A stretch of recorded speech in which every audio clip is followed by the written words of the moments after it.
त्यांनी पुढे असंही म्हटलंय की पक्षाची घटना किंवा 2018ची नेतृत्व रचना यापैकी कशाचाही निकष म्हणून वापर केला जाऊ शकत नाही। खरं तर पक्षाची घटना असेल किंवा 2018ची जी नेतृत्व रचना आहे या दोन्हीचाही या सगळ्या प्रकरणामध्ये वापर केला जाऊ शकत नाही। हा अत्यंत महत्त्वाचा मुद्दा त्यांनी या ठिकाणी मांडल्याचा आपल्याला पाहायला मिळतंय। आणखी एक महत्त्वाचा मुद्दा या ठिकाणी आहे परिच्छेद 132 मध्ये ते असं म्हणतात की त्यांनी असं म्हटलंय की जर दोन गट स्वतःला खरा पक्ष म्हणून राजकीय पक्ष म्हणून हे सगळं मुद्दे मांडत असतील तर त्यामध्ये एक महत्त्वाचा मुद्दा आहे की खरा राजकीय पक्ष कोणता हे ठरवताना शिवसेनेची घटना, पक्षाचे नेतृत्व रचना आणि विधिमंडळातील बहुमत यांना योग्य ते महत्त्व देऊन निर्णय घेतला पाहिजे असं सुभाष देसाई प्रकरणात सुप्रीम कोर्टानं स्पष्ट केलेलं आहे। खरं तर 3 महत्त्वाचे मुद्दे मांडलेले आहेत। राजकीय पक्ष खरा कोणाचा हे ठरवताना राजकीय पक्षातील जे नेतृत्व रचना आहे, त्यांची प्रतिनिधी सभा आहे,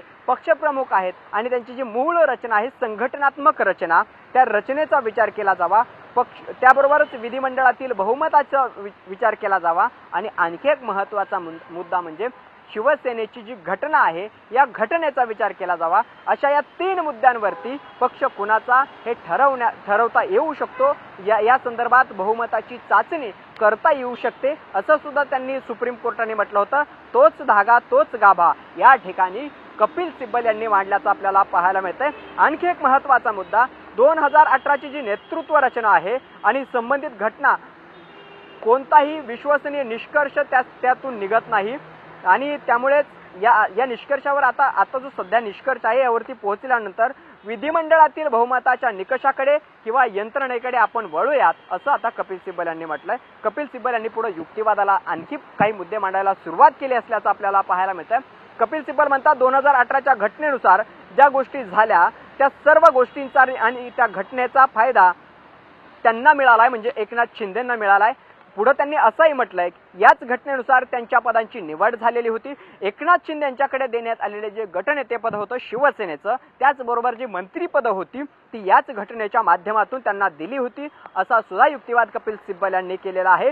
मग तुम्ही या घटनेकडे पूर्णपणे दुर्लक्ष करता, एका गटाला या घटनेचा फायदा मिळवून देता आणि त्यानंतर विधानसभा अध्यक्ष म्हणतात की विधिमंडळातील बहुमतामुळे तेच मूळ राजकीय पक्ष आहे, हे कसं शक्य आहे? हाच मुद्दा कपिल सिब्बल यांनी मांडलाय। त्यांनी म्हटलंय की एखाद्या जर मूळ राजकीय पक्षासंदर्भातील त्यांनी काही मुद्दे या ठिकाणी मांडल्याचं आपल्याला पाहायला मिळतंय। त्यामध्ये ते म्हणतात की 2018ची जी घटना आहे त्या सर्व गोष्टींचा आणि या घटनेचा विचार केला तर एकनाथ शिंदे यांना जे पक्षाचं गटनेतेपद मिळालं होतं ते याच घटनेच्या माध्यमातून मिळालं होतं। एकनाथ शिंदे यांना जे काही अधिकार मिळालेले होते ते याच घटनेच्या माध्यमातून मिळाले होते। एकनाथ शिंदे यांच्याकडे असलेली जी काही मंत्रीपद त्यावेळची होती ती याच घटनेच्या माध्यमातून त्यांना मिळाले होते। हे सगळं जर त्या घटनेच्या माध्यमातून त्यांना मिळालेलं होतं तर या घटनेकडे दुर्लक्ष कसं करता येऊ शकतं हा महत्त्वाचा सवाल जो आहे तो कपिल सिब्बल यांनी उपस्थित केलाय आणि याच घटनेचा आधार घेत एकनाथ शिंदे यांच्या गटाला, एकनाथ शिंदे यांच्या पक्षाला निवडणूक आयोगाने आणि विधानसभा अध्यक्षांनी फायदा मिळवून दिल्याचा आक्षेप जो आहे तो कपिल सिब्बल यांनी मांडल्याचं सुद्धा पाहायला मिळतंय।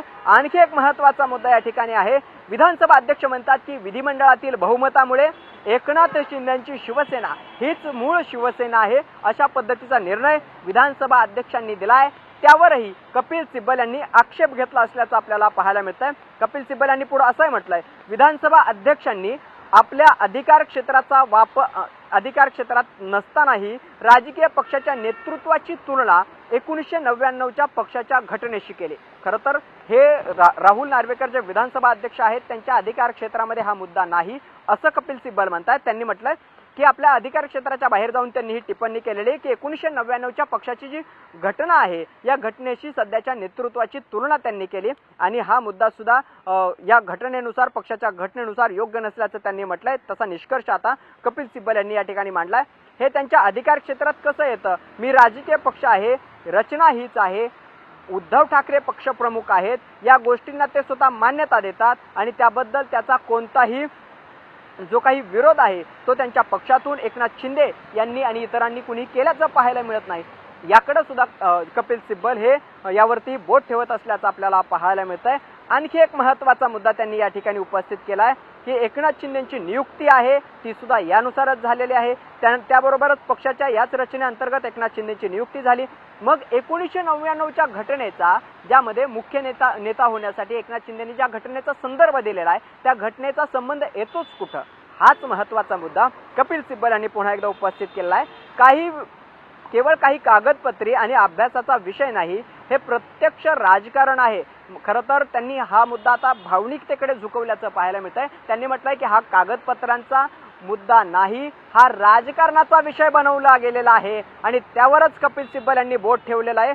यामध्ये त्यांनी असंही म्हटलंय, मी त्यांना पक्षाचं चिन्ह देतो, ते त्या चिन्हावर निवडणूक लढवतात, त्या चिन्हावर मंत्री होतात आणि त्यानंतर अध्यक्ष म्हणतात नाही हे मान्य नाही, हे कसं होऊ शकतं, याकडे सुद्धा कपिल सिब्बल यांनी लक्ष वेधल्याचं पाहायला मिळतंय। खरं तर एकनाथ शिंदे यांनी ज्या पक्षाच्या माध्यमातून जे तिकीट मिळवलं, एबी फॉर्म मिळवला, तो उद्धव ठाकरे यांच्या सहीचा होता।